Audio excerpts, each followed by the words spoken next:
আসসালামু আলাইকুম বন্ধুরা, আজ আমরা স্মরণ করব সেই মহান ব্যক্তিত্বের আমাদের প্রিয় নবী রাসূলুল্লাহ সাল্লাল্লাহু আলাইহি ওয়াসাল্লামের, যিনি অন্ধকার দুনিয়ায় এনেছিলেন আলোর দিশা, অন্যায়ের জবাবে শিখিয়েছিলেন ক্ষমা।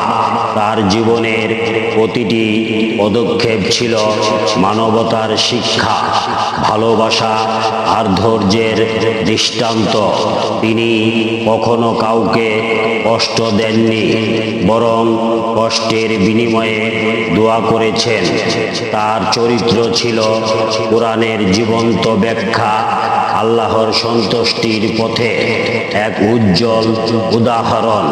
আসুন আমরা নবীজির শেখানো পথে চলি, তার আদেশকে জীবন ধারণ করে ইনশাল্লাহ সফলতা আমাদের সঙ্গী হবে।